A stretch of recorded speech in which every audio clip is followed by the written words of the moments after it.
welcome to another installment of Honest and Uneducated, the show where we talk about anything from movies, movie news, comic books, television, anything like that. A couple things off the top, real quick. One, you can submit topics and questions for the show by emailing us at honestanduneducated@gmail.com. That's honestanduneducated@gmail.com. Another thing is not this Monday, obviously, because you're going to be watching the show on Monday.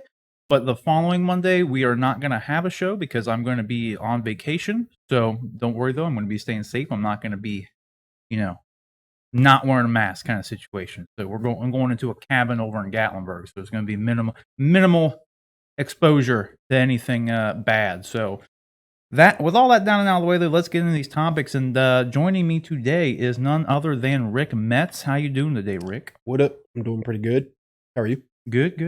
Not too bad. We got some stuff. We got some good stuff here to talk about today. I mean, in light of there hasn't been a whole lot of movie news by any means, but there has been some very interesting things. A lot of Batman related news, more so than anything. Which again, that seems to be. I feel like for the last couple weeks, the only thing we've been talking about. Not the only thing, but there's been a lot of Batman news coming out. There has been. But even with a lot of it being Batman news, I feel like we still pretty much know nothing about like the Batman with Robert Pattinson. Pretty much. So like it's kind of interesting that we've had so much of this like Batman news, but we really haven't at the same time, But with this one, this is actually kind of interesting because HBO Max and Matt Reeves, the Batman, has already greenlit a spin-off prequel series for the Robert Pattinson Batman universe that's going to be focusing on the Gotham PD and like leading up to how it became corrupt in general. So, which is kind of interesting. It's actually more because they already did a Gotham TV series back on Fox. I didn't really care for that show though. It was very strange from what it looked like. Well, it wasn't like I think the main problem, the thing I didn't really like with that show is that it was like they had all the Batman villains in it, which really like made no sense aesthetically for me. Like they had Bruce Wayne as a character in it as like a kid, and like all that was fine if they would have had that going on, but like on top of that, they like had like Penguin was pretty much, we'll say, the main villain throughout the series, and while it makes sense that some of those characters would have been around like at that point in time, the way the show did it, like they made it out to be like these are already all established. Like they had Bane come in at one point. No, they had Jerome. Yeah, they had the Joker thing go on. They had all these things happen that like Batman didn't even exist yet. Yeah, and like that, I get it if you want to consider it kind of more like an Elseworlds thing, like Smallville. Then like sure, I guess it's fine, but like the first season of that show in particular was actually kind of interesting because it really did just focus on the Gotham PD side of things and Jim Gordon, which is like what the show was kind of presented as. It was going to just focus on Jim Gordon and everything, which is a good concept. Yeah, but it just kind of like they just wanted to cram Batman in there, I guess. Like I don't, it's a Batman show without Batman. Well, I remember I never even saw the show, but from all the previews I remember seeing, it was just like villain after villain after villain. And, Right. That Jerome guy seemed really goofy. The dude who played him though actually did a good job as like that weird character. Like I didn't I didn't watch the show, but I watched a couple. I didn't watch the full show, but I did watch the first season. I thought it was okay. It just kind of lost me after that. Was he the Joker or like? I believe he was. I don't know if they ever really said it was. He had a brother that was actually looked like him. Well, I think that's what they ended up going with was he had a twin brother who like actually was the Joker. Yeah, I might be completely wrong. He looked really weird. Yeah, that show aside, this one seems like it actually is like very promising because for one, we all know the credibility that HBO has in general when it comes to television shows, and if I'm remembering correctly, I don't know the name of them off the top of my head, but I do have the article here, so I might as well look at it real quick. But one of the showrunners for this series is going to be the guy behind like The Sopranos and Boardwalk Empire. Yeah, so Terrence Winter is going to be behind this show. So he has a tremendous resume as far as just corrupt crime shows go, because that's literally what those two shows are about, essentially, and being The Sopranos and Boardwalk Empire. So having him as like the showrunner of this show, it definitely it makes me a lot more interested in it, just for the simple fact that like I think they're going to focus a lot more on the promise of the show being an exploration of Gotham City's police department and what led it to be, as corrupt as it is, the journey of corruption essentially that leads into Batman. So it being a prequel to the Batman movie is actually kind of cool in that regard, just because I don't know, it's just a nice tie-in, which is also another thing that what do you think about them actually doing like a spin-off TV series for their major motion picture now? Because that's something that really hasn't been done, especially as far as DC is concerned. But like Marvel is just now starting to do that with Disney Plus. They have like Falcon and Winter Soldier coming out, and they're integrating their MCU with television series that are exclusively on Disney Plus. So now it seems that at least with the Batman universe, they're going to be doing that for DC now. So it kind of brings up a lot of questions when you really think about it, just Yeah. because I mean, the $1,000,000 question has always been, is Robert Pattinson's Batman the new DCEU Batman? Yeah. Or is it going to be completely separate like Joker was, Joaquin Phoenix's Joker, just its own universe? Which this, the news of them actually having a spin-off series of that film honestly raises even more questions about that because Movie's not even out yet. well, yeah, no, that's kind of another thing, and it goes on, one of the producers of the upcoming show coming out, or it was either, the show or the film, or an HBO rep, I can't remember what it was, but they comment on the fact that, like, they're confident, and them greenlighting the show already shows that they are confident that fans are going to like the movie, and they're That's gonna what I was like the thinking, world. yeah. So, I mean, that's reassuring. I mean, that by no means is anybody, I mean, we kinda say all the time, no one's gonna come on and do an interview and trash talk a project they're working on Yeah. by any means. But I just find it interesting that they're expanding the universe of this movie that hasn't even been released yet. And they still haven't given us a clear-cut answer of, if this is gonna be a part of the DCEU or outside of the DCEU. So, with that news, what do you think, just theory craft, what do you think the chances are at this point that this Robert Pattinson Batman is going to be completely its own thing? I'd say the chances are higher for that than it would be like the DC EU, but I don't know, it's just hard to say. I don't know that much about it because they really haven't said much about it or anything, and Right. but to me, if I had to guess, just judging from the way it looks and all that, I would think it'd almost be like its own separate entity. I feel like with this information that they're gonna do their own show based on this, I think it definitely leads more credence to the fact that I think they are gonna do that. They're gonna keep this Batman separate. Yeah, And then, I mean, like the we Joker. right. I mean, but there's also been, like, rumors and theories that Joker, Joaquin Phoenix's Joker, they're gonna somehow pull into this Batman movie, but That would be interesting. yeah, who knows? But Yeah. because we kinda talked about that before where people were worried about, like, some people are saying that that could never work because of the age difference between Joaquin We talked Phoenix, and about yeah, that, I we talked remember. about it before, and, like, depending on the time period that this is set in, it actually could work, technically speaking. If they go back and say the Batman is set in, like, the '90s, Yeah. only 10 years after the '80s, obviously, which would have given Bruce enough time to grow up, and then Joaquin would still be around. So, and he wouldn't necessarily be an old ass dude 10 years later. So, Yeah. they could make that work. I mean, there is the other rumors of Matt Reeves is looking to cast a Joker. So, I mean, That would be interesting as well. So, I mean, at that point, that would kinda defeat the purpose of the Joaquin Phoenix one being well, it's all unsubstantiated rumors of this there's movie, so many though. theories too, like, That's what I'm maybe saying. Joaquin Phoenix wasn't the real Joker. Yeah, because I mean, like, no one like, the article that came out about Matt Reeves looking for a Joker was essentially saying that he was looking to have the Joker in the movie. Yeah. They didn't technically confirm whether or not it was going to be a new casting or not. They just said that the Joker is rumored to appear in some capacity in the second or third film, like blah blah. But it was all unsubstantiated. But I don't know. I'm definitely the news behind, like I said, the showrunner of this being that of The Sopranos and Boardwalk Empire. I think that's great because I mean I would because at first Quality.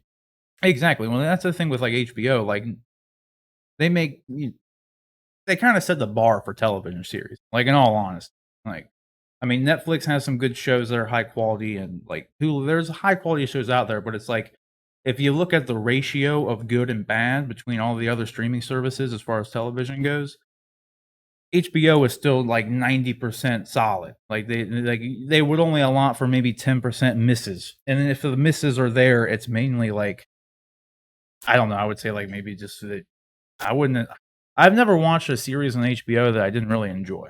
Yeah. Like in some capacity. You know what I mean?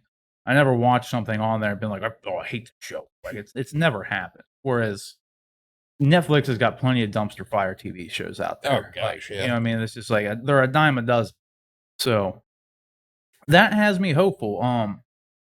Do you think they're kind of jumping the gun on it though? Do you think they're kind of what putting the kettle before the pot? Is that the saying? I don't even Something remember. like that. Yeah, I don't know. Like, because Yes.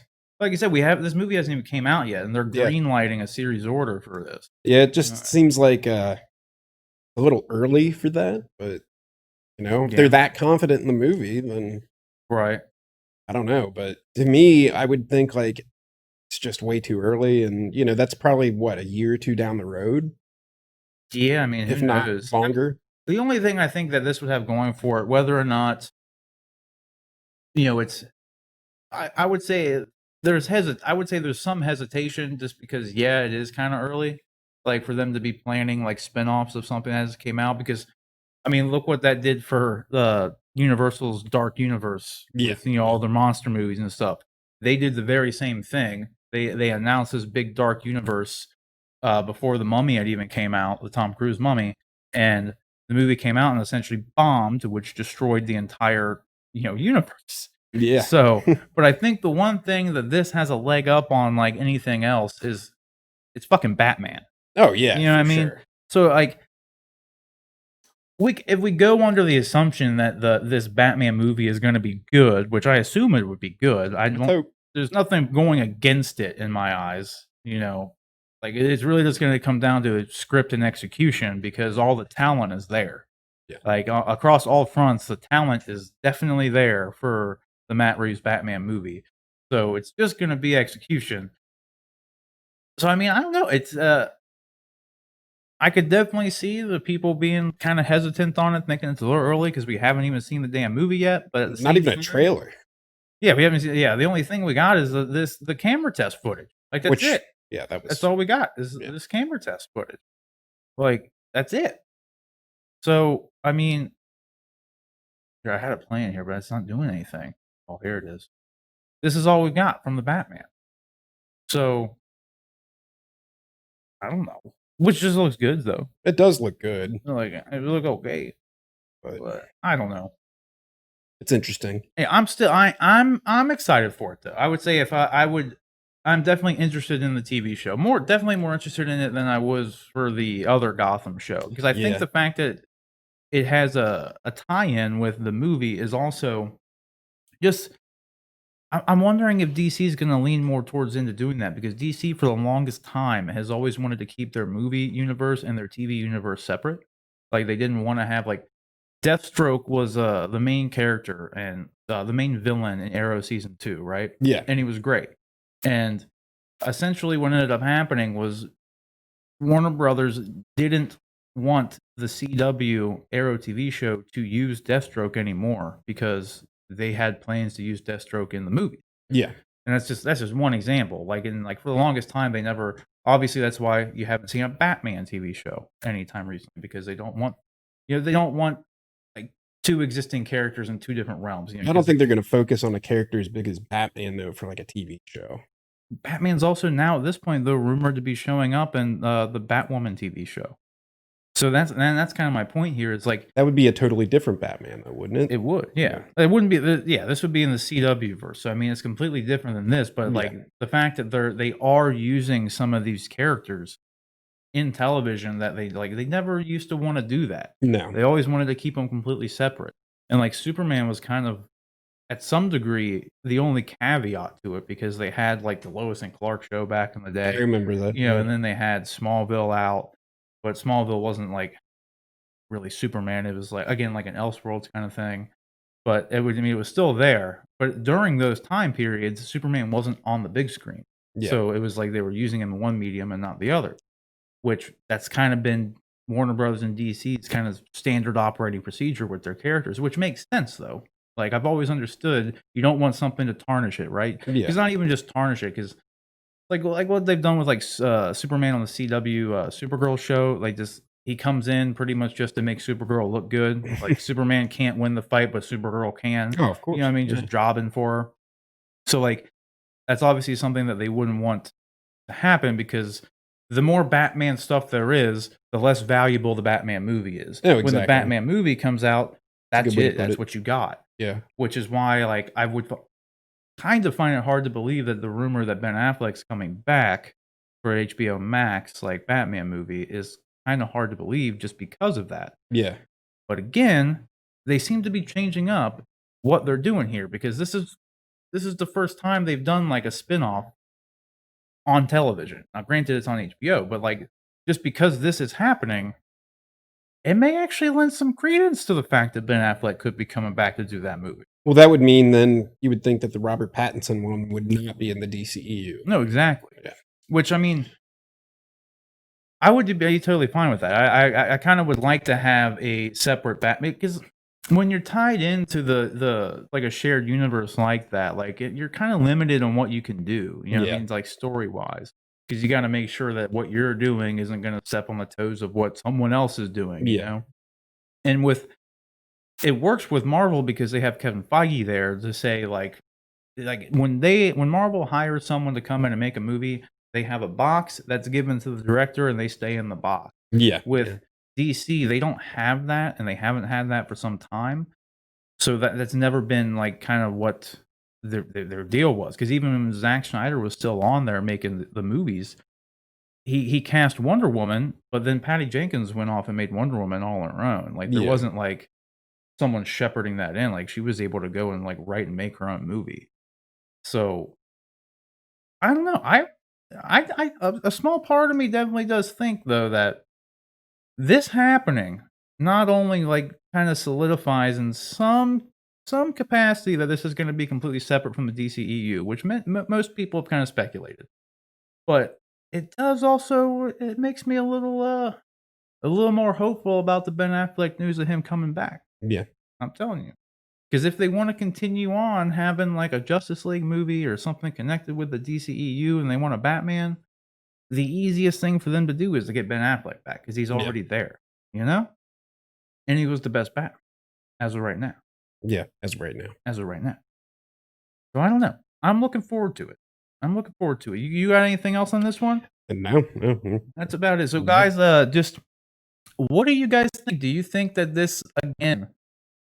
Do you agree that it lends some credence to the fact that this is going to be completely separate from the DCEU? Because I don't know, in my eyes, and it looks like Rick's eyes, the fact that this TV show is being made a spinoff of the Batman movie, I think that almost solidifies the fact that this is going to be its own standalone Batman trilogy, much like the Christopher Nolan trilogy. So if you Yeah. agree with that, just let us know down in the comment section below. All right, so our next topic here is going to be, again, sticking with the Batman news, but this is going to be a journey back to the past to Val Kilmer's take on Batman during Batman Forever. So some news has came out that there was an extended cut, Rick, of Batman Forever that came out that was 170 minutes long. It was supposedly darker, and I don't know how really with Jim Carrey and Yeah. Tommy Lee Jones. Yeah, with Jim Carrey and Tommy Lee Jones's performance, I don't know how you can make that darker in any way. It was pretty dark in its own right, but not really, not the kind of dark that this is kind of pitching the movie as. But this article has come out and it has essentially said that during there, I guess the third act, Batman, it would have been fighting a actual, like, human-sized bat. That's what the main thing. This is this article in general that I got is from Digital Spy, but it's all around everywhere. But yeah, Rick. So, what do you think that? Because here's the thing that I have with this is like I kind of said, I don't really know how you could have made this movie dark. Granted, it's nowhere near as campy as Batman and Robin was. Yeah. Like, I'm gonna give it that. Like, I like both of those movies in Oh, their when I own was a right. kid, they were Yeah, fantastic. yeah. For a kid, those movies were amazing. And I mean, we hadn't even been introduced to the darker side of Batman on screen because that didn't really happen It's almost like a until comedy. yeah, they really were. I mean, especially once you bring in Arnie as Mr. Freeze with all the ice puns, like, I mean, Yeah. that was Batman and Robin was a straight comedy movie, like, Yeah. 100%. Like, if they were gonna say that they had a darker cut of that movie, I'd say you're fucking crazy. Like, there's no fucking way. You would have had to Yeah. shoot it's like the Snyder cut of, Batman and Robin that would exist because Exactly. there's no way with the footage that was released in that original cut, you can make it darker. But do you think that essentially Val Kilmer's Batman taking on essentially Man-Bat would have made it any darker? Because I honestly don't think it would have.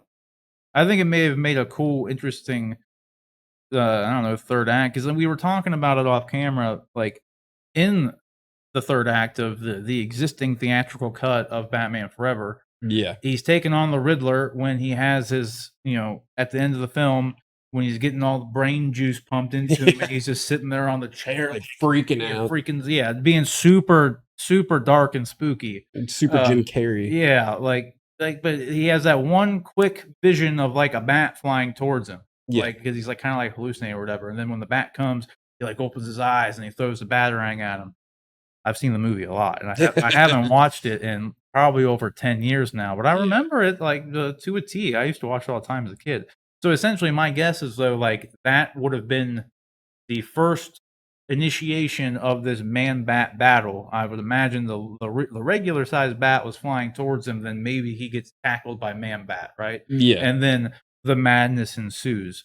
Like, do you think that would have made that movie any better, or do you think it was good that it was cut out? I don't know. That could have been a little bit too much, having like Two-Face, the Riddler, Man-Bat. But I mean, depending on how they did it, I guess. Right, and it's kind of like a cop out way for them to actually include Man-Bat Yeah. because it was just going to be like a hallucination. Yeah.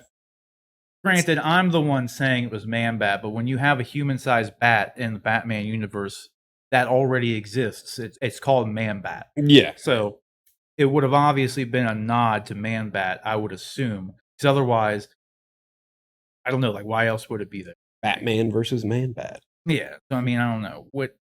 I just don't buy the fact that like that's the only thing that like would have made it any darker. And the article goes on to say that there's been like because of Joel Schumacher's passing and like somehow this information of this extended director's cut leaked out that there's some people have been clamoring for it to be released, and Warner Brothers has said like they don't have any plans of releasing this. Yeah. Which kind of makes me believe that maybe for one, I'm questioning like would this have been a practical thing, like the dude in the bat, like would have been in a bat suit, or would it have been like a CG thing? Because at the time, CG wasn't where it was at. No. So like, part of me thinks that like Warner Brothers not wanting to release this probably means that that sequence wasn't finished in some capacity. Yeah. It'd be my guess. I couldn't imagine it looking too good with practical effects either. But It depends on how it would be shot. I mean, if you got to think, you go back to the 70s when Alien was released. yeah. The xenomorphs were practical, and the way they made them look good was just pretty much quick cuts. Yeah. I mean, and dark lighting, obviously. You know, Yeah. you keep your shit in low light, and you make them quick. They were Don't terrifying. have too much of them, you know, because that's the one thing about, especially the first Alien movie. What made them so spooky is that like you didn't see them like Yeah. rarely ever. Like they have a very small amount of screen time, but when they did have screen time, they fuck shit up. Yeah. So like that's what made it effective. Like Yeah. they made it like aside from the fact that just like Geiger's design of like everything in those Oh, it was movies are insane. amazing. But yeah, I don't know because I could say because if you remember sticking in this like kind of time frame when Batman and Robin came out, Bane was just in a big fucking muscle suit, Yeah. and it didn't really it didn't look bad really, Was it but an actor? I thought it was an actor, like an actual muscular actor. dude, I'm pretty sure they had him in like a suit. Well, because It I wasn't saw a real behind the thing. scenes footage, and I thought it was like a professional wrestler or something like that. But he still had, like, a bodysuit on. No, So, you remember, like, you know what I mean? It may have been, like, a big dude underneath it, so they didn't have to yeah. use as much, but, like, there's no way, dude. Wasn't the original guy that they turned into Bane. No, no, no, No. yeah, they would've had somebody else there to do Yeah. that, but yeah. But, I mean, like, it didn't look bad necessarily, but it also, like, you're limited on, like, how just aesthetically how it can do, because The that's time just it a looked good. person. Like, because practical wings are kinda hard to fuck with. That's where I You was know? thinking. So I just don't see this sequence actually just aesthetically looking very good. Like, just for the time frame it came out, I just because if they went full CG, the CG back in the '90s was garbage. Yeah. Like, at best, you're looking at PS2 level graphics back Oh, then for at best, CG, yeah. and I wouldn't buy Batman, like, I guess 'cause the only way they could do it to make it "look good," quote, unquote, would have had to do a CG double for Batman himself too. Yeah. Just like they did in The Matrix, Reloaded, when it looks like shit when you go back and look It at it, does, like, it now really when, does. he's fighting all the Smiths and they do a full CG, it looks like shit. It really Like, does. the cloth rendering is the main thing that made it look like shit, and, I mean, you might have been able to get away with it and looking a little bit better because Batman's suit isn't cloth, so maybe it could look good. I don't know why I'm breaking down the science of, like, CGI for this, but Yeah, yeah. I just don't think, for one, it would have made it any darker. Like you said, I think it probably would have just made it kinda goofy. Yeah. Like, I think it would have been cool, but in the end, I don't think they could have pulled it off. I To don't think it like woulda looked good. Yeah, I don't think it would have looked good in any way, in all honesty. Yeah. So, like, 'cause just learning about this being in the movie now doesn't make me wish it would be in there. Like a lot of other things when you hear, I'm like the gonna go back Snyder and Cut, watch for that. instance, I wanna see. Like, I'm very intrigued of what the Snyder Cut is, you know? Yeah. Like, we know Darkseid's in it, and, like, I wanna see that shit. You telling me that there's some Man-Bat thing from a movie that came out in the '90s, I'm not really that interested in it, and I don't think your selling point of there's a darker version of Batman, no, there's fucking not. Like, Batman Forever was, like, darker than Batman and Robin, but it wasn't dark, dude. You got No. Jim Carrey in there acting like Jim Carrey. Yeah, And then literally. Even Tommy Lee Jones, yeah, Jones. he was acting goofy as shit. He Like, was, like, it was such a goofy Two-Face. yeah, they were super campy and over the top. So I just don't think I think the whole selling point, like I said, of him saying there's a darker cut of Batman. No, there's not. Like, there's a maybe a cool scene that, again, I don't think would have worked very well given the time period. That's just me. Yeah. So I don't know, guys. That's kind of our thoughts on it. So, what do you guys think? Do you think that, well, one, are you interested in seeing this? Do you wish that WB would release this cut? I'm kind of on the camp that, like, I would watch the clip of it if they released it, but I'm also not going to be signing petitions for them to release the Schumacher cut of Batman Forever. I'm fine with what we got from it. So, whatever you guys think, just let us know down in the comment section below. All right, so our next topic today, Rick, is the Snyder Cut is back in the news once again, but not in any sort of bad way by any means. Recently, we got J.K. Simmons was asked about the Snyder Cut, and he commented on it saying that everybody should be excited for it. And I mean, I feel like at this point that kind of goes without saying. But what I like about this, and we'll get his quote here out of the way for you guys. It's whatever your feelings were about the version that was first released. I think even if you absolutely loved everything about that film, which I don't know anybody who does, but I would certainly be interested as an audience to see Zach's vision. And with that, like, this obviously isn't some news breaking, hold the phone story by any means. But the one thing that I have like really appreciated as someone who wasn't really a part of the release the Snyder Cut, movement, I wanted to see it, and I'm very excited that we're getting it. It was just something I never thought would happen because, Seriously? yeah, I don't think anybody really would have ever dreamed that brothers would be willing to dump the money into it to actually finish it. It's a lot of money too. Yeah, so I mean, I don't know what I like about his comments and just the whole situation in general is just the overwhelming support that a lot of the people who were actually a part of the film have shown toward Zack and, getting the Snyder Cut release. Because before it even happened, you had everybody aside from Henry Cavill who fully does support the Snyder Cut by all means. He's come out and said that he's very happy that I think we talked about it last week, that he too is excited to see Zack's vision, fulfilled, and any director should, have that chance to finish what they started. Yeah. And I think going with that, that's what I like about this more than anything, is that you had like back before it came out, like Ben Affleck, Gal Gadot, Jason Momoa has been championing it forever, but they all took to like Twitter and did the hashtag release the Snyder Cut. That's when I feel like when those three guys and gal technically there you gal go. Gal. but when all three of them went on and they showed their support in that fashion by tweeting that out, that's when I feel like the Snyder Cut movement like shot up in interest. And because I mean, I forget when that happened, but at that point in time, wasn't that long ago.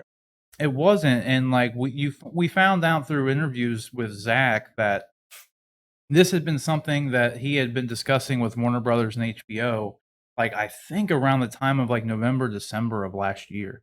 So it's been something that they've known of for a while, and I can't remember. I think that was around the time that the actors actually did that. So I think everybody like kind of knew something was in the works back then, and they obviously just couldn't say anything.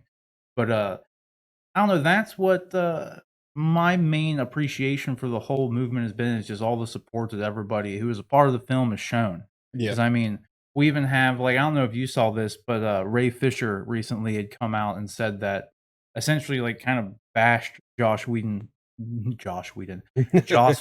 and like saying that like just the treatment of everybody that on set through Joss was just like really bad and all this stuff, abusive and like I never really wanted to talk about it because like I wasn't there. None of us were there.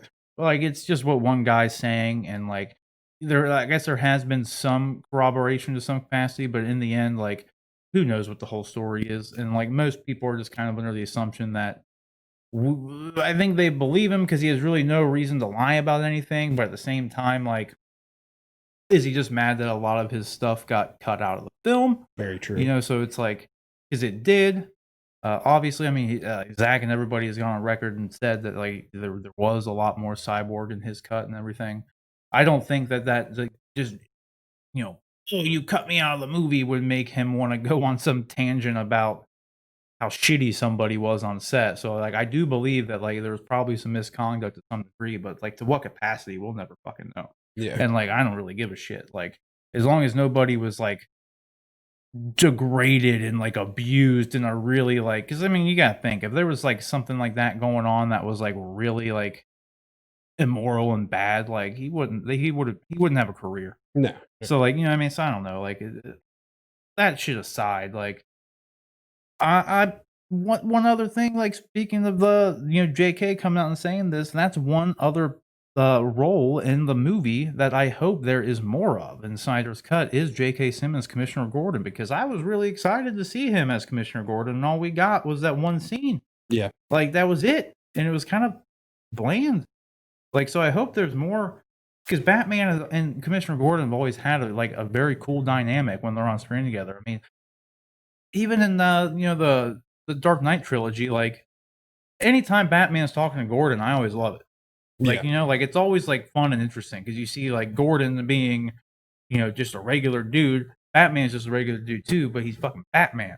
So they always have an interesting dynamic, just like in their collaboration together. And J.K. Simmons, J.K. Simmons is awesome. Oh yeah. So like, I really wanted to see him actually like, I don't know, actually do something on screen. Not that he needed to be like in the battle, fucking fighting parademons and shit. Like I don't want anything to do with that, but I wanted to see more than just a rooftop scene with him that he just kind of says like, "Oh, hey, everybody in costumes, like how you doing?" Like, so I hope there's more J.K. Simmons as Commissioner Gordon, and like you were saying too. I mean, he got jacked for it. Oh, he did. It's like it all went to waste. Like, what? Yeah, what? Yeah, what did he go spend all this time in the gym for? Like, I mean, he got in really good shape. He got yoked, dude. Yeah, he was huge. Yeah, he got in really good shape. And that may have been for another role too. I just know that like it was literally during production of this movie is when like he was like doing that. Yeah. So, like who knows? I don't know. Like I said, I'm just happy to see that there's for the most part everybody who is a part of, the Justice League has all just been very supportive of, Zack getting his movie made and the fact that he actually is able to do that. I mean, everyone from Henry Cavill to J.K. Simmons has been just like going on record saying that, they're excited for it and you should be excited for it too.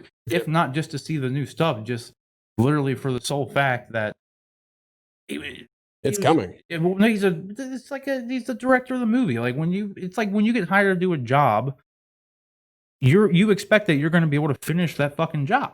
Yeah. You know what I mean? Like it's always shitty when you're asked to do something, but then someone else like it's like a micromanaged boss, right? Which is kind of like Yeah. how Warner Brothers was at the time over Zach. It's like you hire someone to go do something, but then like you're hovering over them, telling them like, oh, you need to do this, like a side seat driver kind of thing. It's like Yeah. he fucking wants that. Like just let him do his thing. So like I'm just excited that we get to see his vision and see Darkseid, like, more than anything. I'm probably just really excited to see Darkseid. Like, Darkseid's Yeah. my favorite villain, so but Looks good. yeah, I mean, are you, obviously, his words, like we said, aren't anything, like, too compelling, but, I don't know, are you excited still? You still Oh, excited yeah, for for this movie sure. cut? Yeah. Yeah, So, yeah. Me too, man, yeah, so we'll have to see how it is when it comes out. I know, like, hopefully it doesn't, luckily, it hasn't been, like, affected by the shutdowns because No. it was shot years ago. Yeah. So, like, they've obviously been able to keep up with, their post-production work on it, so hopefully they can get it all done, man. So we'll see. Mhm. We'll see. So anyways, guys, what do you guys think? Are you excited, about the obviously, I know a lot of people are excited about the Snyder Cut, but like I said, J.K. Simmons coming out saying that, you should be excited about it isn't really any big surprise by any means.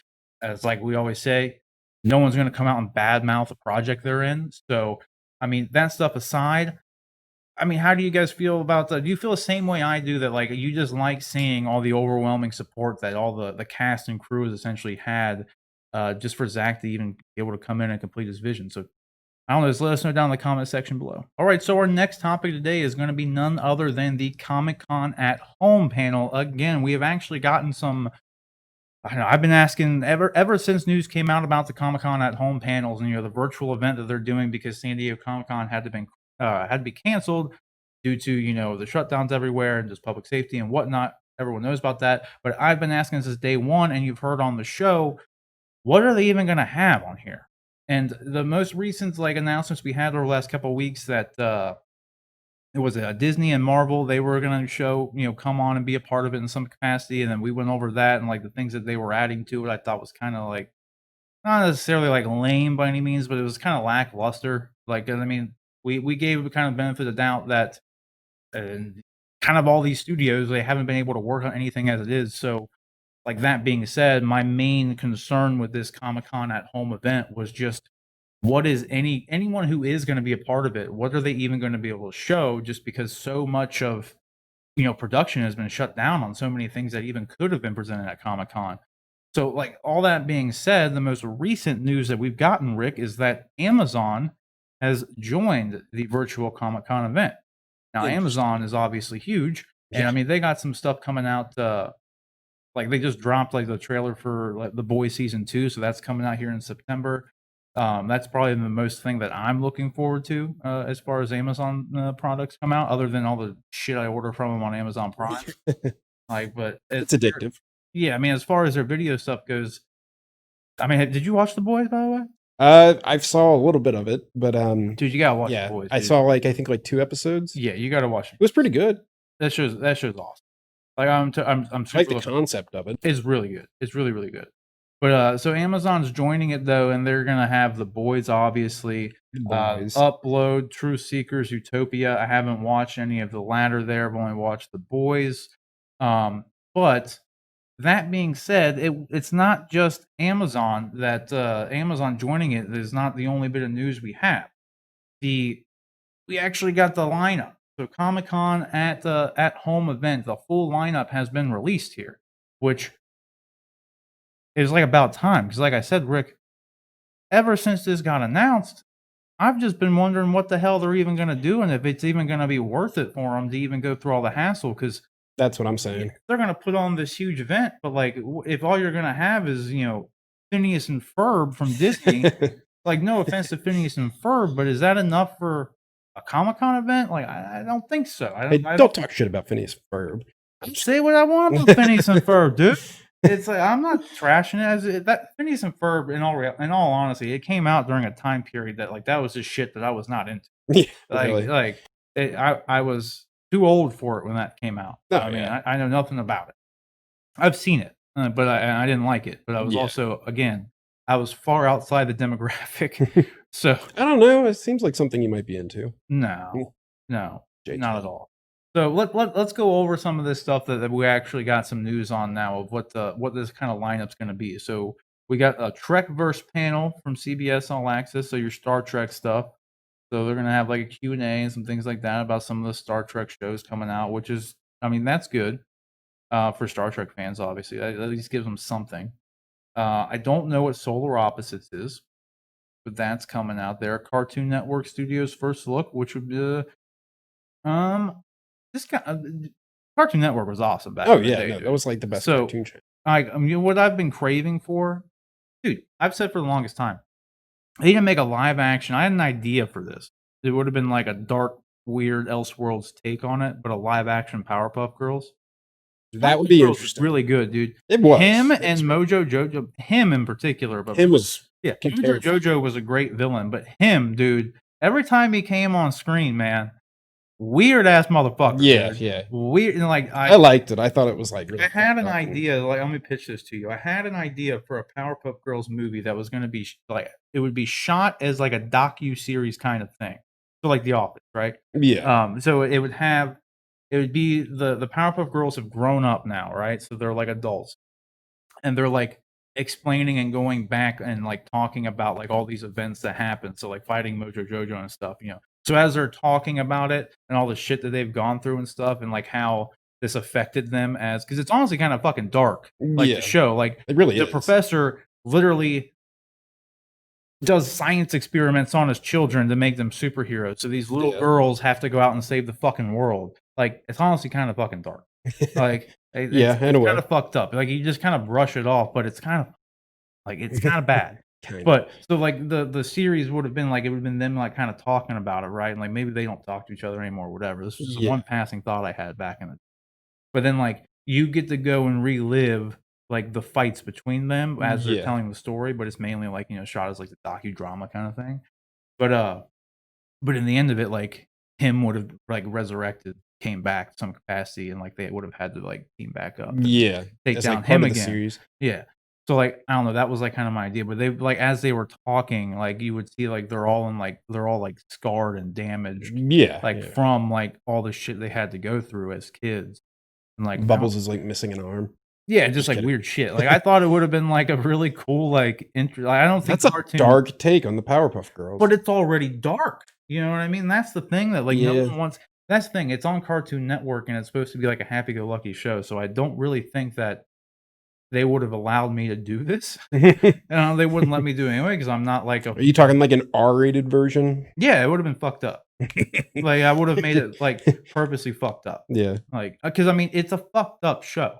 It really Like is. in reality, like you like him, man. Like Yeah, just that like character. him alone is weird as shit.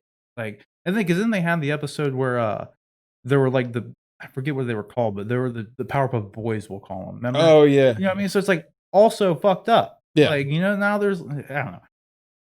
I want to make that movie still to this day, but Or like what was the purple Powerpuff Girl that they made and she was like not quite right? I don't remember. Yeah, dude. that was messed up. But that's what I'm saying. The show is actually kind of messed up when you really look at it. Yeah. So it would be a really interesting thing to go back and like do. Like I don't know. I think it would be. But anyway, I was disappointed to see that there's no news on that or Dexter's Laboratory, which was also like the best. That show. was like my favorite one. And then Yeah. Courage the Cowardly Dog. Also a great show. Those were the best shows. And then Johnny Bravo.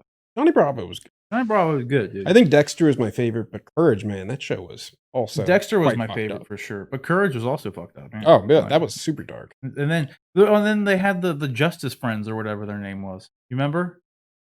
You remember in Dexter? Oh yeah, Like, yeah, you know yeah. what I mean? Like Hal, and he's like shredding his guitar or whatever. I think his name was Hal, like, I don't know. No, But like dude, the fake Hulk and yeah, Dexter's Lab was great, dude. And I was that and Powerpuff Girls. I'm like super shocked we haven't got some sort of live action retelling. That and like Samurai Jack too. You think that would have been done in that like would have been good. some sort of live action adaptation? But like I don't know. Like I'm actually like waiting for Cartoon Network to actually jump on the train of like doing some live action stuff of their properties, because like of all the ones I just mentioned, maybe not Courage, but like you could have a live action Johnny Bravo and That'd be weird. Dexter's Lab and like all those things. Like you could have it all and it'd be great. Like Dexter's Lab, there was so much stuff you could do with Dexter's Lab, Oh dude. yeah. They had so many episodes with I loved like how mint his lab was too. It was it was just great. fucking huge. And then Mandark, dude. Mandark, yeah. Or Mandork. Mandork, yeah. I loved Dee Dee. I loved the episode where they took over the Mount Rushmore.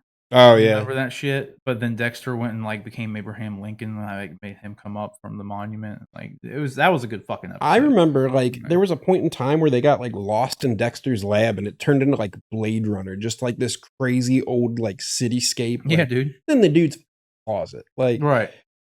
That's a great show, Yeah, dude. I was- love that that show. was cool.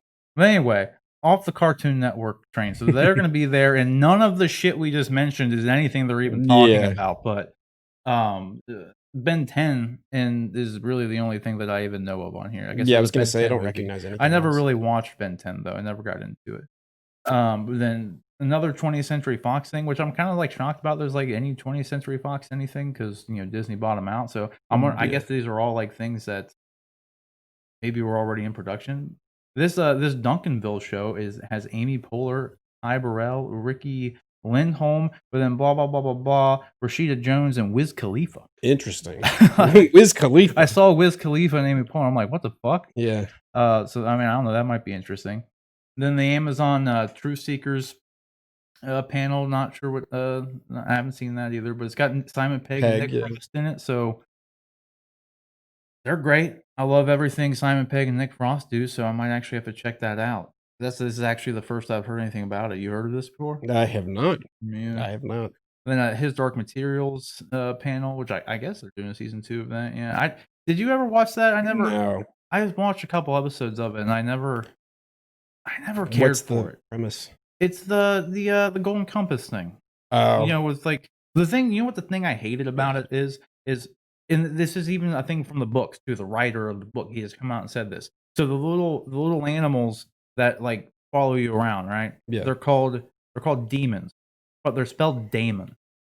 It's spelled Daemon. That's daemon. Yeah, daemons. Like daemon. It's not demon. No. And like the dude has even came out and said like, no, it's pronounced demon.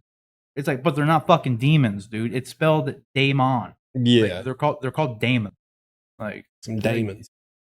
How you a writer and you would come out like, if you want them to be called demons, call them like spell it. Yeah, take the A out. And I don't know why. That's obviously something stupid, but it's just always bothered me. Like, and it always made me think of the Whitechapel song "Daemon." So I always knew how I've always known how it was pronounced. Yeah, exactly. Because I hear Phil, whatever, fucking just screaming it all the time. Bozeman. You know. But anyway, that's a great fucking song. Yeah. But so that's coming out. Then another the Marvel 616 thing, which I don't know, it seems kind of lackluster. Utopia, Upload, The Boys, which is The Boys. That's always the thing is too with this panel. Like, I don't know what more we're gonna really learn from this. They've already started dropping all the trailers and stuff. And when does this even drop? When is this release date? So the event takes place on July 22nd to 26th. So I guess we'll be able to learn. So it won't be out till September. Boys season 2, I believe. So I don't know. I'll probably watch that.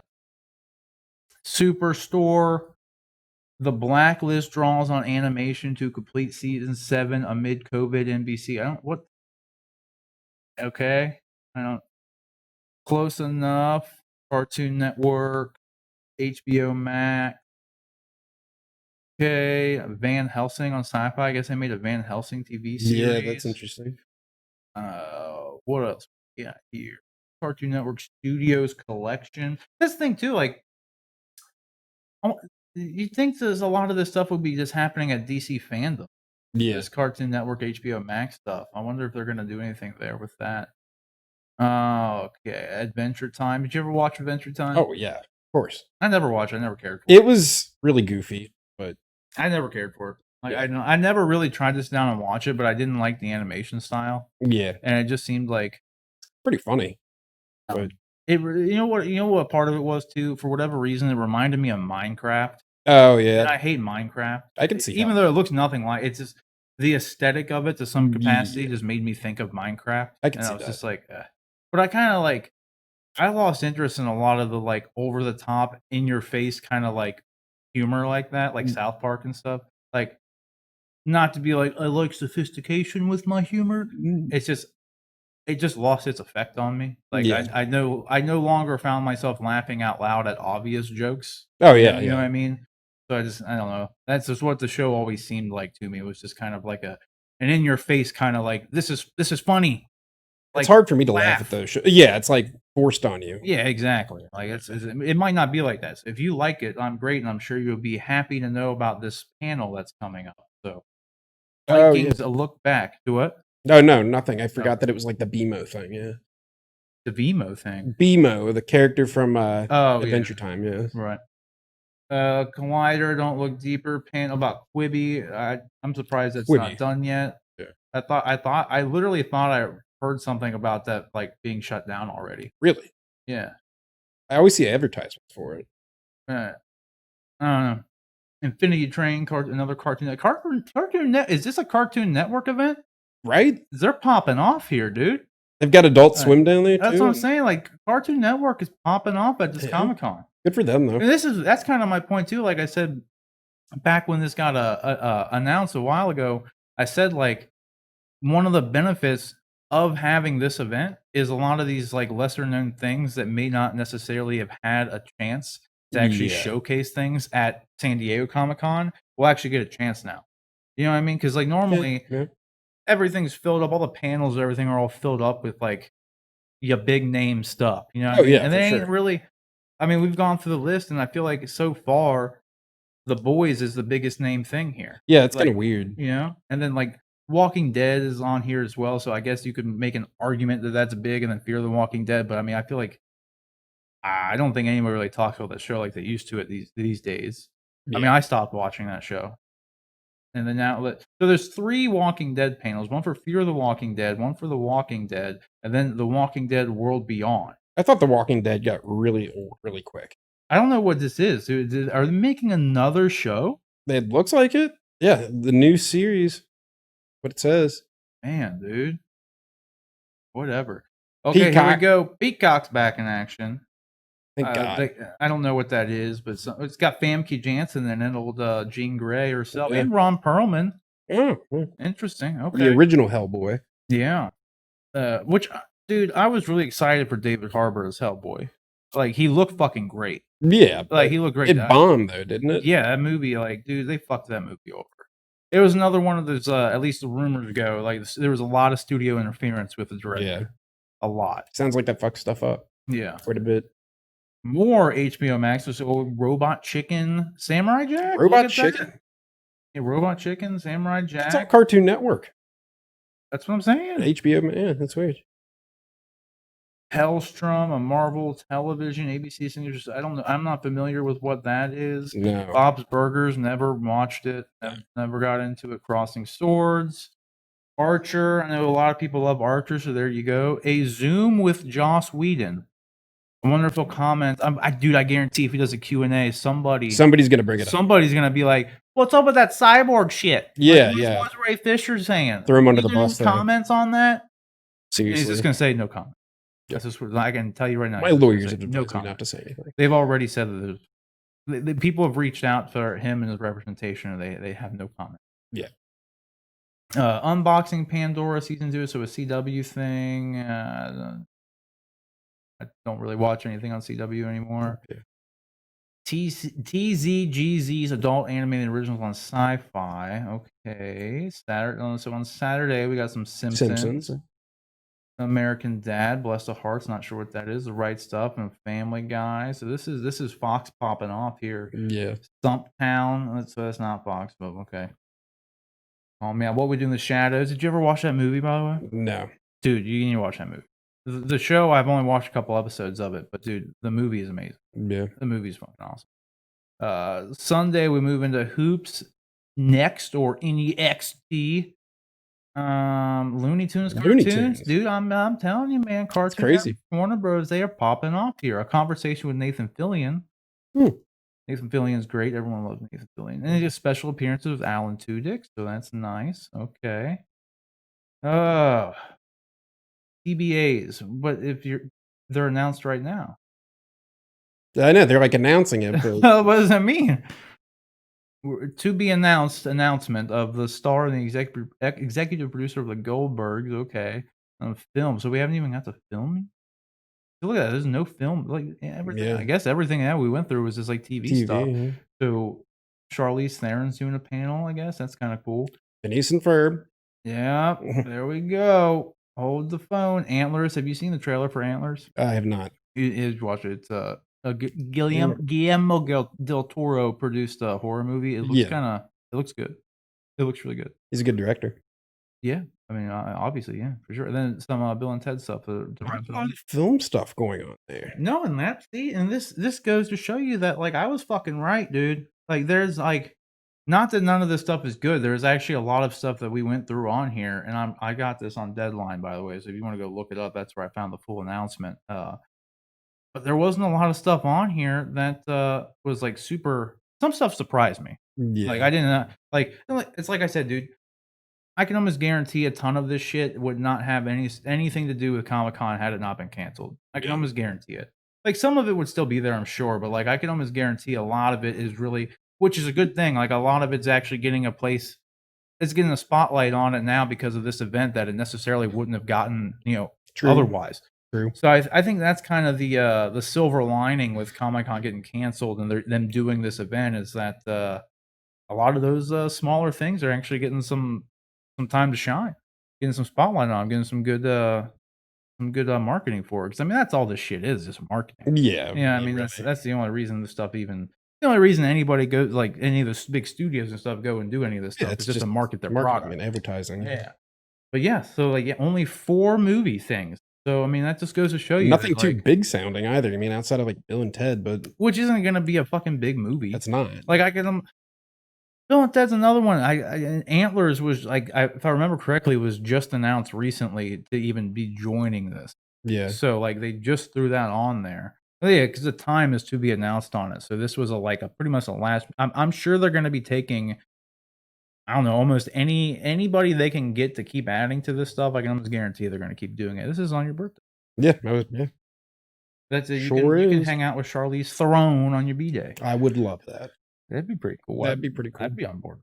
So yeah, I don't know. So what do you think? What do you think? What are your overall thoughts as we actually gotten some information about what actually is going to be shown there? You think that's good? You think it's compelling? Yeah, I mean, it's as good as it's going to get. It's not as like stacked as it typically is. I feel like.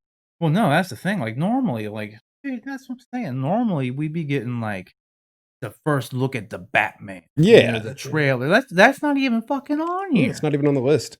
But that's why I'm telling you. That's why DC that DC fandom event, dude. I'm telling you. Yeah. Because, when is that? I forget. I don't know if they actually have a release date for it. But that was what I was saying before.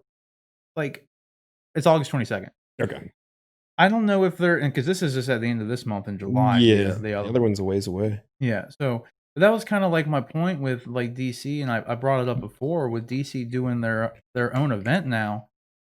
Are they even going to be a part of the Comic-Con panel? And it looks like no. Yeah, they're not giving them anything. Yeah. Exactly, and like, it's kind of not that Marvel has their own thing going on really either, because like they normally would have showcased a lot of stuff at D23 because they've kind of pulled out of Comic-Con already because of D23. So they normally show some stuff there, but not all the time. Not in the last couple of years. They haven't had like a big. They've had like 1 or 2 panels, I think, in the last couple of years, as opposed to going like they haven't gone big dick. Yeah, they've just been. That's a good way to put it. Yeah. So I don't know. I can like. I'm curious to see just like this is kind of like the litmus test to see how this virtual event like this can even go. I'm definitely more interested in the DC one more than I am in this one.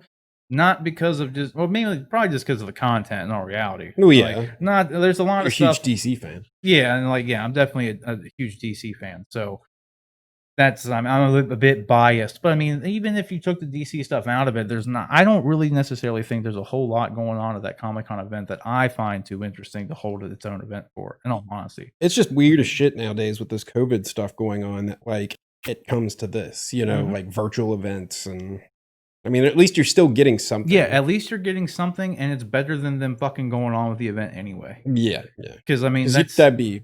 Yeah, I mean that's worse. Like that's I'd rather have the event be virtual and it's like I said. I'm just worried that they're gonna be. I don't want them to have to go through.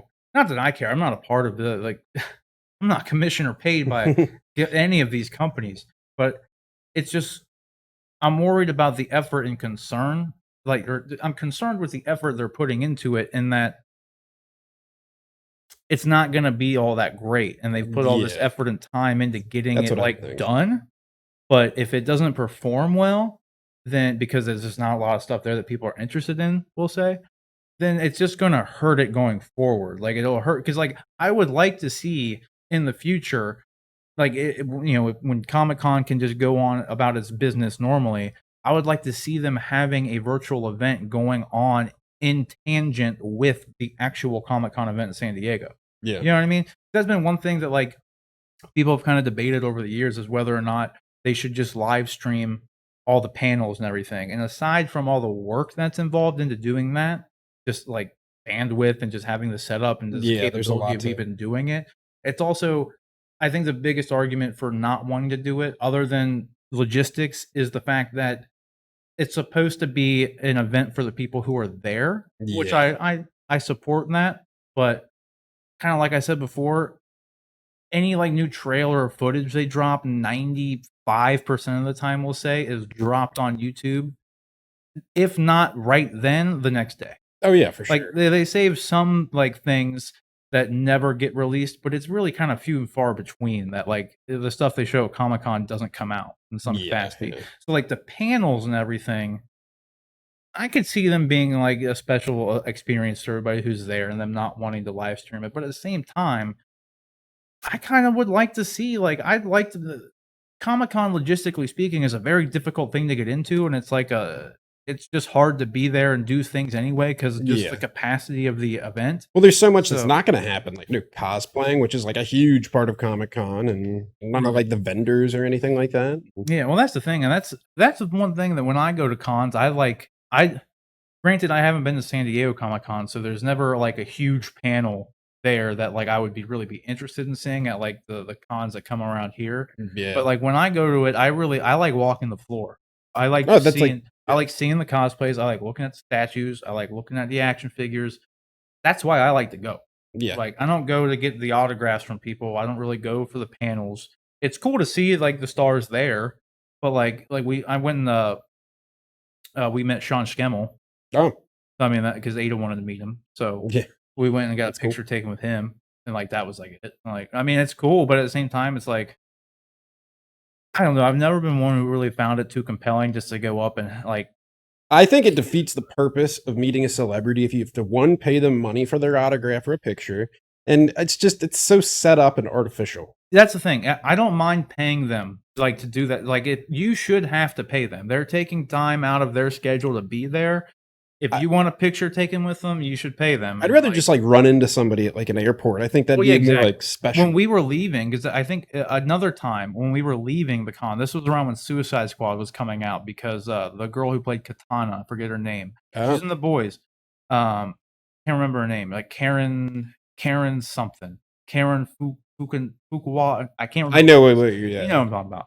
But anyway, we were leaving the Comic-Con, and Adam Baldwin, Karen, Katana from Suicide Squad, and Ray Park, Darth Maul himself. You met Ray Park? Yeah, we were walking out, and they were leaving at the same time. So I was walking right behind Adam Baldwin, and he just kind of went off about his business. And I didn't say anything to him. You talked to Ray Park? I saw fucking Ray Park there, dude. That would have been well, because Ray Park and Karen had the same manager. Oh, okay. So what ended up happening? So they were walking together. So then we stopped Karen, because at the time, like Haley and Ada were really into like Suicide Squad Yeah, stuff. yeah. So like she was gonna stop and take a picture with them because we stopped her. But then like her agent, I was like, "Hey, we're parked. What's up, dude?" Like, hey, That would have been like, because he was there was too. he cool? Yeah, he was just nice and smiling. Yeah. I didn't like talk to him because Yeah. the Snake we didn't eyes, even get to Darth take the Maul. picture because the manager was like, "We got to go. We don't have time for it." She's and like, but Karen was like super nice and was like, "I'm sorry. Yeah. I'm sorry." We That's were cool like, you at least got to, like, say hey, though. yeah, no, that's the thing. Like, that is, I agree with you. That's more compelling to me about meeting someone because I don't know. I'm just like very socially awkward as well. So like Yeah, when me it comes too. to if I pay to meet like Sean, like when we did that for Sean Scammell, I was just like, hey man, like How's it going? how's it going? Yeah. Like, you know, what I mean, you get like 5 minutes at best with them anyway. They only Right. have time for like the autograph and this, so it's like that's not cool. Like to me, I can't. It's so set up. Yeah, it's I don't get any fulfillment out of that myself, and I'm glad they do it, and there are people out there who do get fulfillment out of it. Yeah. And like I said, they definitely, yeah, I think a lot of these people they're taking like they're getting paid to be there, and like they should because they are taking time out of their schedule to make all these trips. So like they got to make it financially viable for them because if they weren't getting paid, why the fuck would they be there? No, exactly. You know what I mean? Outside of, So, like, the advertising and so yeah, definitely always like if you go to the cons the only thing I would suggest if you go to, like, meet them is just, like, I don't know, be cool. Because a lot of times I know people complain that, like, some people, like, aren't cool or, like, it's a you gotta lo think from their perspective, though, yeah, too. it's a long day for them. Yeah. Like, and they just gotta, like some people are, like, rude assholes, some people are nice, some people want them to do more than they can, and it's No, like, yeah. they try to please everybody, you know, and it's like, just be They're still respectful. people. Yeah, exactly, be respectful. Like, it's like, yeah, I know that you're paying them, but at the same time, it's kind of unreasonable for you to be like, If could you you do my could voicemail or something? Like, you know, can you, like, do this, do that? It's like, if you could meet anybody at, like, one of those, who would it be? just to, like, say hey or, like Yeah, like, to get a picture with them, like, anybody.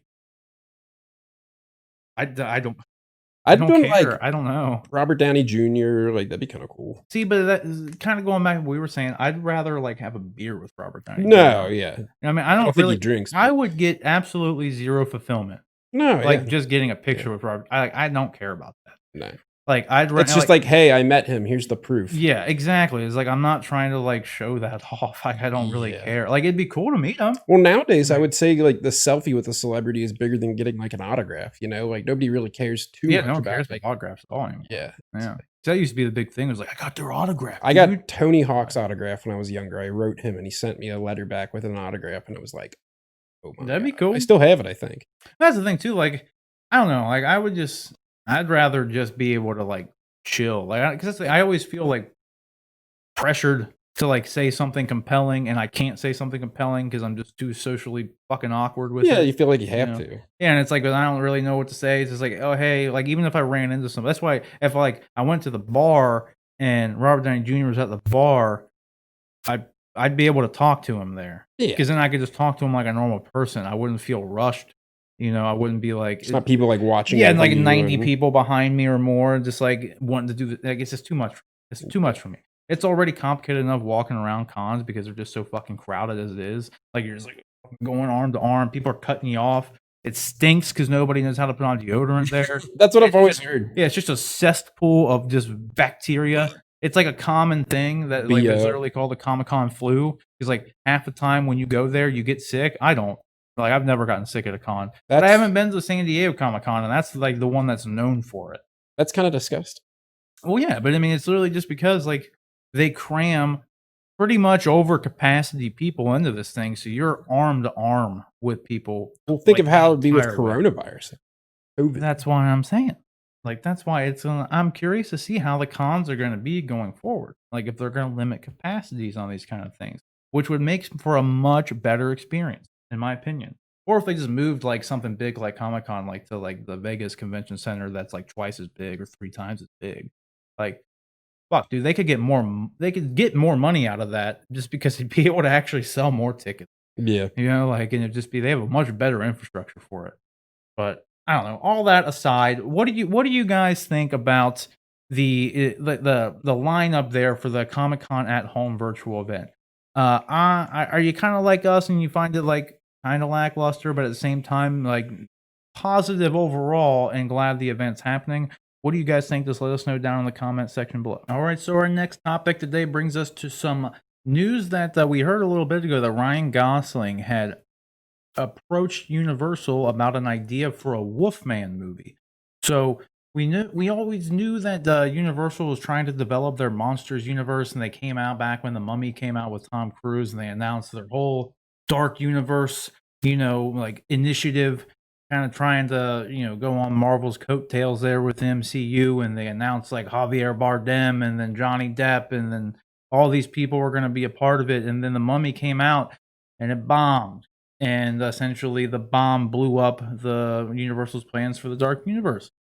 So interestingly enough, though, they've obviously done some reshuffling with their ideas behind that their Universal monster, movies, because we had the Invisible Man come out, who Leigh Whannell directed, and what's her name, the girl from Handmaid's Tale, can't remember her name right now, but she was in it. But they did the Invisible Man obviously before with their Dark Universe lineup. I believe that was supposed to be Johnny Depp was attached to an Invisible Man movie. But they went with that, and to great success. It made a ton of money for like an $8 million budget, and it was very well received, and it was a great movie. So if you haven't seen Invisible Man, go watch Invisible Man.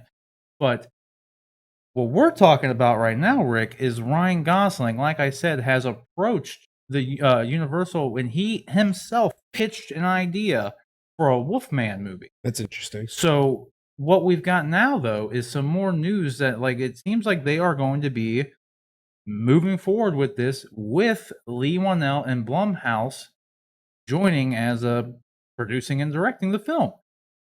Which actually the involvement of Leigh Whannell has me excited for it, because, like I said, I really liked what he did with Invisible Man, but even more than Invisible Man, I really liked Upgrade, which was just another like really small, really awesome movie. You should definitely watch that movie, Rick, because I think you would like it. It's really good. And he's just I don't know, everything that Leigh Whannell has made has just turned out very well. And them getting him attached to this Wolfman idea, which Ryan Gosling coming up with a Wolfman idea is kind of like in its own like kind of interesting as it is. Yeah. It doesn't seem like something, not that I'm like friends with Ryan Gosling. It's just when I think of Wolfman in like, a Universal monster movie, I wouldn't think of Ryan Gosling even starring in it, let alone pitching an idea for it. Seriously? Yeah, so like I find that compelling. So, I mean, it shows like again, like Ryan Gosling is set to actually be the Wolfman in this.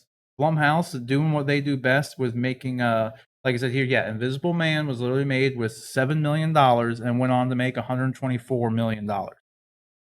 So that's the epitome of success right there. Yeah. Like the epitome, because even if they had a $7 million marketing budget, they at most would have spent, we'll just round up to maybe $20 million they spent on the Invisible Man, and they were able to come back and make $7 million budget. That's like nothing. Exactly. And that's what Blumhouse is known for. That's what they do. They spend very little money in production, but make like very high quality product out of it. Yeah, and it's successful, and they make huge, huge, huge profits on it just because of the lower spend, which is what really all studios need to take note of what Blumhouse does. Because like Martin Scorsese wanting $200 million to make a period drama is absolutely fucking ridiculous. No, that's insane. Like get your head out of your ass, dude. What is that? Where is that money going to be going to? Because that's what I'm saying. You know what I mean? Like that's insane. How could you spend that much? Like I understand it for these bigger productions, like fucking Infinity War or Endgame, like Star Wars, yeah. Big superhero movie with a lot of CGI and big action set pieces. That stuff makes sense, and that stuff makes big money in return normally. So it makes sense to put in 200 million, and maybe we'll get $1 billion. If not, worst case scenario, maybe we make $600 million off a $200 million spend, which is still good. Yeah, like that's still a good profit. Now it's not as amazing as it could have been if they would spend substantially less money on it. And that's where, again, Blumhouse has just been they've been crushing it with that because they can spend less than $10 million and bring home $100 million. That's huge. So I'm real curious, and like, and Invisible Man is just like kind of shown you because that was a not a super like VFX intensive by any means, but they did have to use VFX to do the invisible stuff here and Yeah. there. They were a lot more strategic with it, kind of like in the vein of Alien, like we were saying, where it was kind of easier to do invisible stuff if you just don't show it. You know what I Yeah. mean? It's like the environment is causing the things, like the environment's moving. You don't Yeah. have to have like, Kevin Bacon Hollow Man outlines Yeah. everywhere. You Yeah. know what I That's what mean? I was thinking. Yeah. I liked that movie. It was a good It movie. was okay. But anyway, yeah. What do you think about this Wolfman thing? Are you excited about it? I think it's cool. I've always been intrigued by the Universal monsters, going back to like the old Frankenstein, the original Wolfman. So now that I think about it a little more, I think Ryan Gosling would actually be kind of cool. It's like a Wolfman. yeah. But Well, I mean, he's a great actor. it'll be interesting, like I mentioned, to see if they'll come out with like a Frankenstein movie or like Bride of Frankenstein or anything like that. Well, that was their initial plan. Yeah, Like, because that's the they whole wanted to. Universal monster like universe. Yeah. Well, that's the thing, like, too, like, with, like, the Dark Universe, like, the kind of failure of it, I didn't mind that Tom Cruise Mummy movie. Like, it was okay. Yeah, It wasn't, like, amazing. I don't know if it was something they really could have launched this universe off of. I don't know if it would ever have been that kind of movie. Like, even with having Tom Cruise attached to it, like, just Yeah. the Mummy itself, I don't know if that was actually the best choice for them to kinda, like, pigeon toe off of. I yeah, feel like they could have. It's like they only tried to do that because like Tom Cruise was in it, and like the way that movie ended. I mean, it was like interesting, and I would have liked to have seen like kind of where that went. I always thought it would have been a lot cooler if you found out in that movie that Tom Cruise was actually Van Helsing. oh, Like, but that's not the way they went with it. So whatever. I just thought that it would have fit the part a little bit more for him. Just I don't know. I mean, but that shit aside, I've never been too big of a fan of like the Wolfman or werewolves really in general. I always found them to be kind of like meh. Kind of like with the vampires being kind of overdone. I feel like Yeah. though, not that werewolves have been overdone. I just feel Mhm. like anytime they have werewolves in it, I've never found them too interesting. Like the way they've been done on screen, like. And I know a lot of people love like American Werewolf in London and all that stuff, and like I've never actually sat down and like finished it. I've only seen bits and pieces, so I can't really comment Yeah. on it. But I don't know. There are some things that like I really, funnily enough, I really liked the werewolves in What We Do in the Shadows. They were kind of funny, and then I did like the show Being Human. I thought was okay. I think the problem was I get attached to like I'm more of a fan of when it comes to werewolves of like the lichen approach, Yeah. like where they're just like these big behemoth things that like they look like lichens, kind of like in like Underworld, like the lichens. In That's there, what I was gonna they say, look like that really movie. like they looked cool. I like that kind of aesthetic. Like back in like Not a fan of those movies. well, the movies, those were kind of movies where they started out with a good premise and they just kind of like Just went crazy. yeah. I mean, I don't know. Like it was a very good idea, and they just kind of didn't execute it well. Like the first one was okay, and then it just kind of like went off the rails after that. But that's I guess in the end with the Wolfman thing, I'm just more curious to the creature design of what it would Yeah. actually look like. I'm sure it'll look good with the Mm. technology. I know, but that's the thing. Like Blumhouse has never been known to put a bunch of money into these movies. It's true. You know what I mean? So that's the thing. Like, what kind of are they going to go for the? I think it's gonna be like you said with Alien. See, if they do it like that, it can be done well, and you can have a couple shots of it, like looking beastly and like keep it. But at the same time, like I don't know. I don't know what the story's gonna be like. I don't know if it's gonna be like kind of a horror movie. Like I don't know what it's gonna be. Yeah. Like I don't know. But I just hope it looks good, and I have faith in Leigh Whannell doing it because like I said, like he's done a great job with these movies, like Upgrade and Invisible Man in particular. Both of them were two conceptual movies, like in concept would have a very high budget. You would think would need to have a very high budget. He was able to execute them like superbly on a very low budget, Very low. and like it was still very high production value throughout the whole movie. Like at no point were you watching the movie, at least for me, was I watching it. I'm like, yeah, I can tell this was made for fucking dirt cheap. Like it looks Yeah. like in no way. It looks like a very high production movie, It just and it was very well done. it makes you think back to what you're saying with old Marty, 200 million or whatever. Like it goes to show you money doesn't need to be a factor to make a good movie, I No, guess. absolutely. You don't have to have a high budget. Yeah, that's not going to dictate how good your movie is, No. like in any way, shape, or form. Like you need to have a good premise. It needs to be executed well. You can throw all the money in there's plenty of fucking movies that come out that are they spend these hundreds of millions of dollars on them, and they end up bombing. I Yeah. mean, look at The Mummy. I think they spent like $150 million on that movie.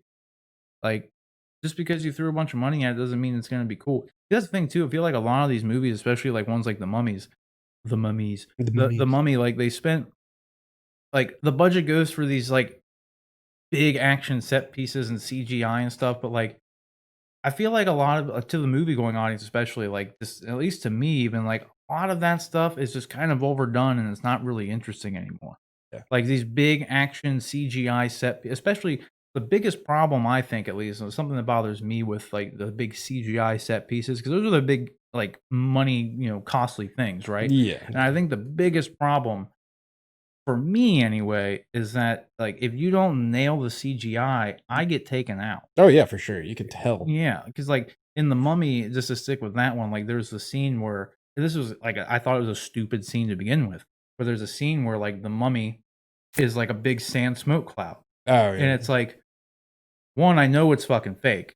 Two, the CGI doesn't make it look any more real, and like three, that kind of scene has been done too many times to where it was kind of just a complete waste of fucking money. Yeah. Because Yeah. like it wasn't a compelling thing in the movie. It didn't make the movie any better. Having that shot in the movie didn't make it any better. And that's where like I feel like it's like almost like this a lot of times the studios and the people making the movie just think like we need to have like a big action scene like that. We need to Yeah. have it in there. And it's like you don't. Like the most important part of any movie is the character. And I feel like a lot of the bigger and like the big budget action movies, I totally get them not being like character driven dramas, but there's a lot you can do with lower budget action scenes and like just moments that have action. You can do a lot more with them, and they have a lot more impact on the audience when you actually care about the character.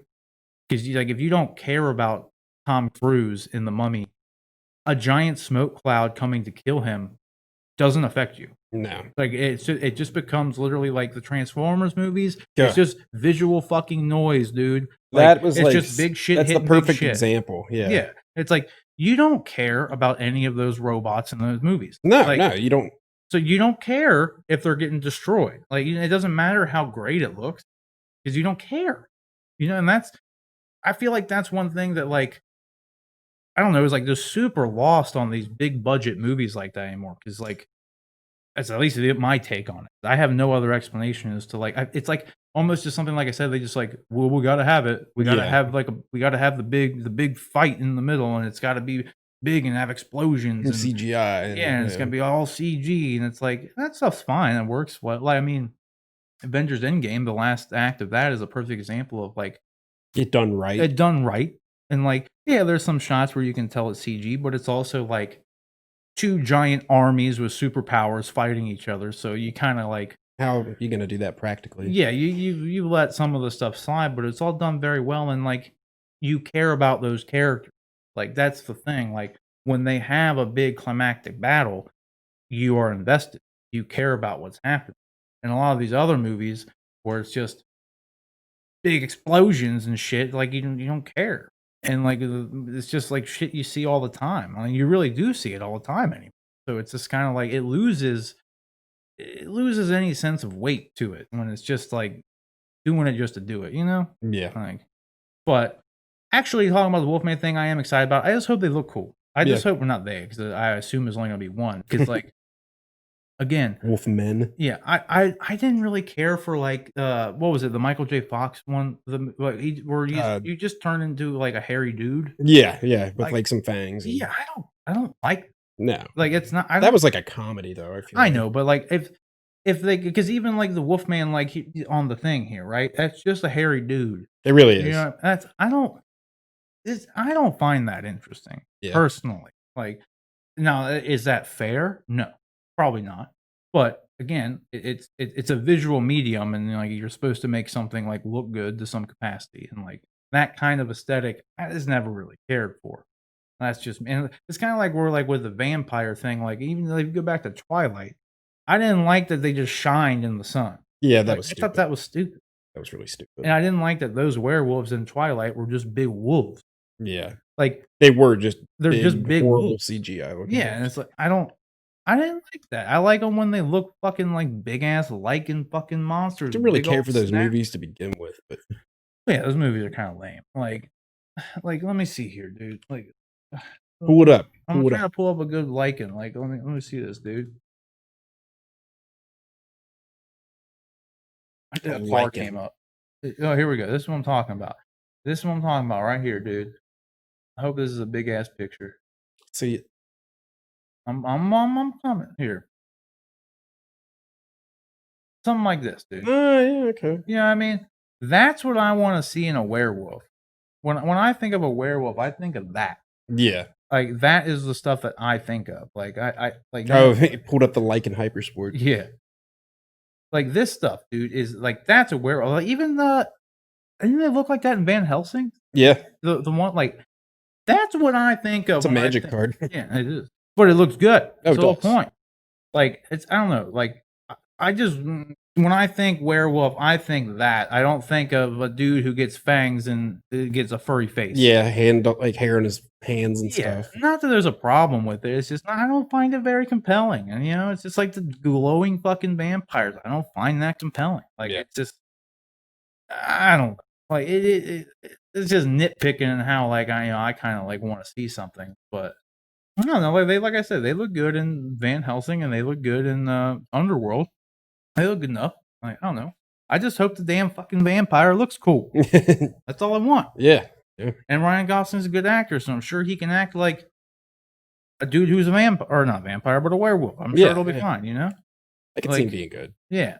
Do you think this is going to have any involvement? Do you think they're still trying to do the dark universe thing, or do you think they're going separate? It's just going to have they're just going to have these standalone monster movies. I don't know because I mean they would have to do Frankenstein, Dracula, what was it Creature from the Black Lagoon? Like that's who all those characters were originally in that universe. They were And, supposed to be doing that. like in the black and white movies, yeah. Yeah, that's what they were supposed to be doing. A Dracula one would be cool. They tried to do a Dracula movie first, actually. They did Dracula Untold Oh, with Luke Evans. And yeah. that one, like, I didn't mind that movie. Like, it wasn't terrible. It wasn't great, but it was kind of like The Mummy. Like, it was fine, but it didn't work out in the Nothing way. to write home about. Yeah, and it didn't work out in the way they were hoping to where they could launch it from there. So then they did the Mummy thing.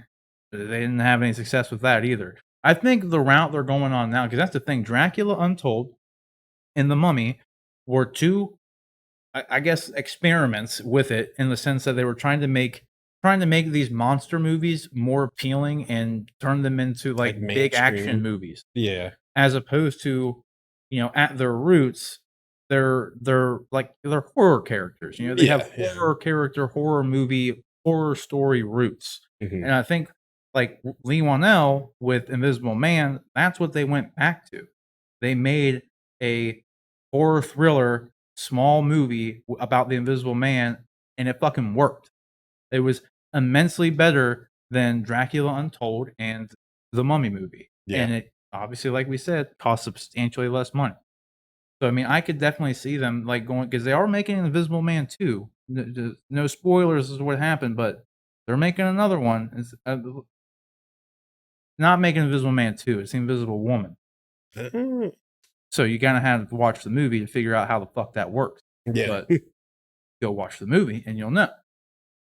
So I don't know if at this point though, the only way if it's kind of interesting if they do end up connecting them, the fact that Leigh Whannell is he did one and now he's doing another one. Yeah. So they could connect at some point, Yeah, for sure. but I just don't know if it's even gonna be necessary. I mean, I don't Guess know. we'll see. I don't know much about the monster like universe and like the lore aspect to like I don't do they hang out like the Legion of Doom? No, but like know there what I was mean? back in the day, there were like it was like what was it, Wolfman versus Frankenstein? Like, but this is like 1930s kind of thing, you know. Who gives a shit about that though? Wait, Yeah. what, do you want to watch that? Yeah, I not don't really. I don't want to watch that. I'd rather just watch a good Frankenstein. That'd be cool. They to me, all of those characters really don't seem like anything that needs to have crossover. In all No. honesty, It'd be like kind of dumb actually crossing them over if anything. right, like I just don't see like what the appeal is like because like is it literally is it like Legion of Doom like what they all these Yeah, just because I mean they're all, yeah I don't know. hanging out together. I don't think like a werewolf's gonna want to chill with Frankenstein. Probably not. And like especially if you watch the Invisible Man, like I highly doubt that character or any character in that movie is gonna want to chill with a fucking werewolf. Like that movie is Probably set not. in the real world, and like some horrible shit happens with an Invisible Man, and I don't think introducing more stuff into that world is something those characters really want to deal with. Yeah. So I don't know. I think they're going to be separate. If I had to say anything, I think they should probably. just keep them separate and make them their own movies. I think you're probably right. Yeah. But anyways, guys, what do you think? Do you think that the involvement of Leigh Whannell in this another Universal monster movie installment? One, are you excited about it? And two, do you think this is a new way for Universal to kind of introduce a new version of their Dark Universe plans, but connecting them all through this new Leigh Whannell kind of universe? Or do you think they're all just going to be these individual movies? Whatever it is, just let us know down in the comment section below. All right, so our final topic here today, guys, is going to be Jude Law has been, I guess, I don't know if he's cast, but he's not cast. He is in talks. He is in talks to play Jude Law is going to be Captain Hook in a Peter Pan live action retelling of Disney's, their live action movies that they keep redoing for whatever reason. It's pretty interesting. Captain Hook? Well, here's the thing. I really like Jude Law. I do too. I don't know. I guess I could see him as Captain Hook. Well, that's what I was saying. guess Looking I at this could. picture of him, and like I could see it. It made me. Well, at first, I was kind of curious about it, and then I thought of. Did you ever see the King Arthur movie he was in? I did not. Okay, well, it wasn't very good. You're not. No, missing I've heard anything. that. But he played the villain in it, and I don't know why it just kind of popped in my head. I was like, well, I guess I could kind of see that dude, like the way he played that character, kind of being Captain Hook. the Captain Hook character. It'll be interesting to see if there's like a Peter Pan, and I mean, I guess there would have to be. Well, this is for the Peter Pan movie. Dude.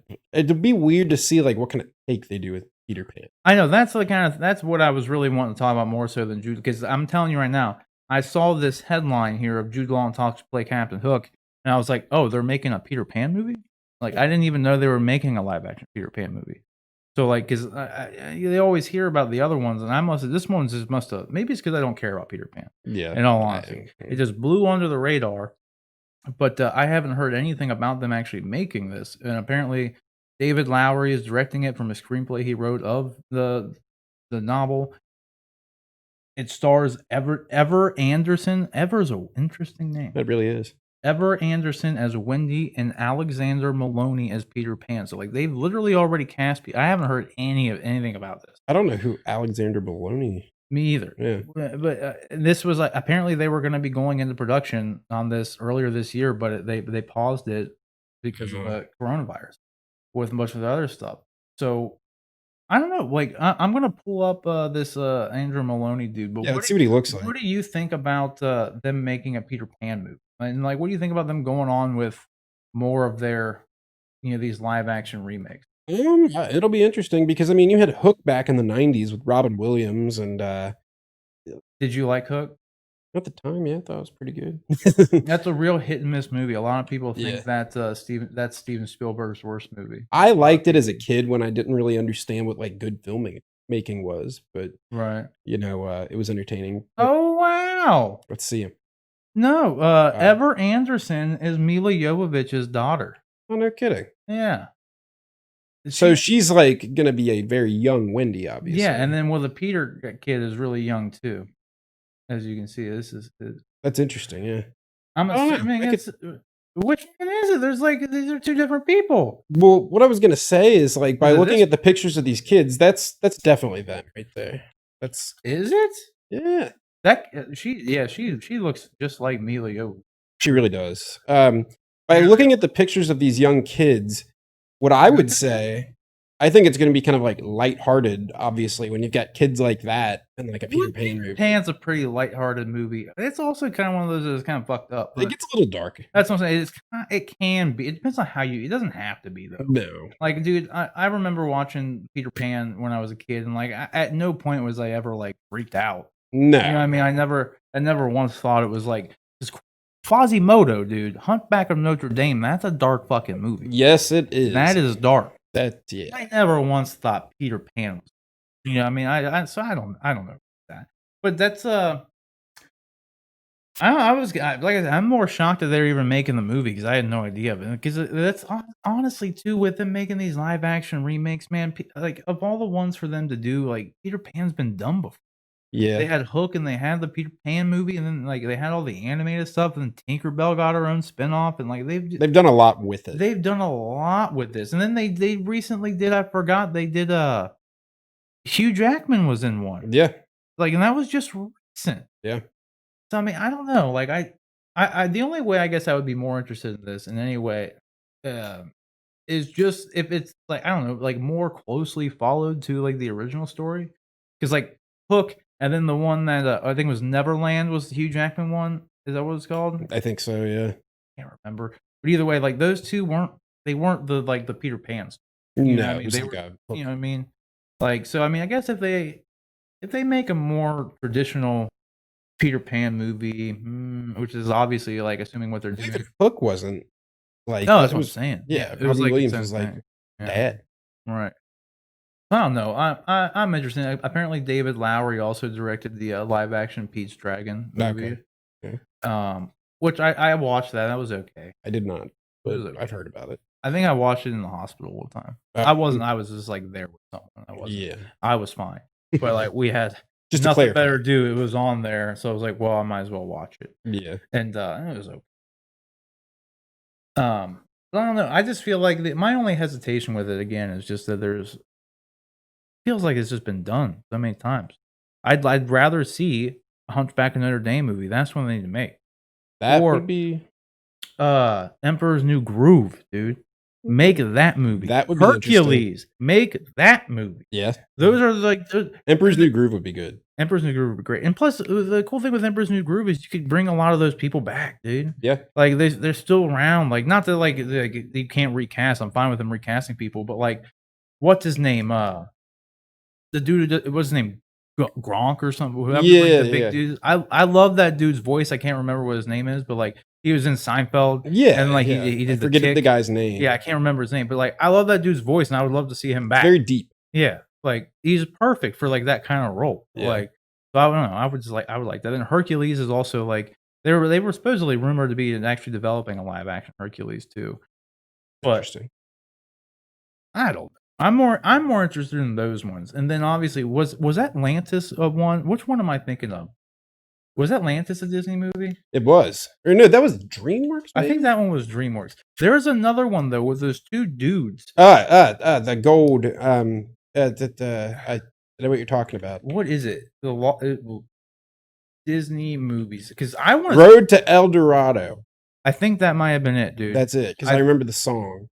I think that was it. It was the two guys. The two like, looking guys, for gold. That's a great movie. It wasn't bad. Dude, I really liked that movie. Oh, I'm gonna pull this up. If that was the one, if that's the one I'm thinking, that's the one, dude. I really liked that. Because Atlantis was definitely DreamWorks, I think. Yeah, Atlantis was DreamWorks. If I remember correctly as well. No, DreamWorks was El Dorado as well. What? Dude, maybe just okay. Hold on.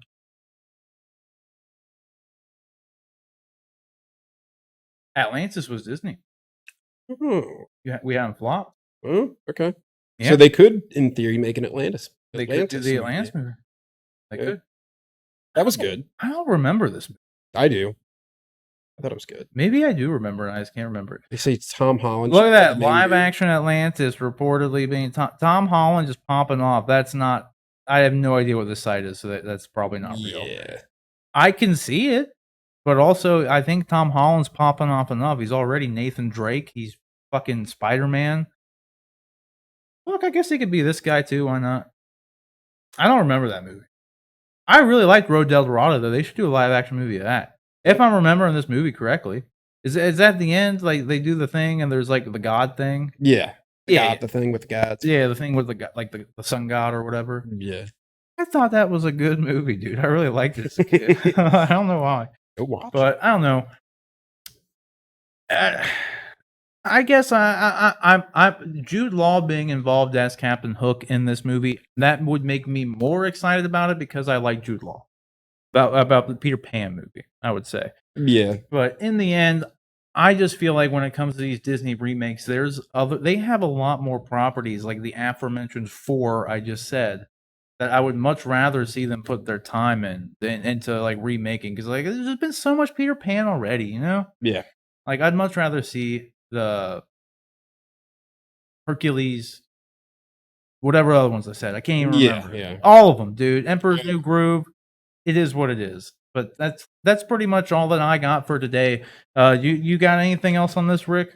Nothing else at all. I mean, we're gonna have a 1 week hiatus, like you had mentioned. So. Oh yeah. So I'm gonna be going on a vacation to Gatlinburg. So yeah, there's not gonna be a show. Don't get sick. Yep.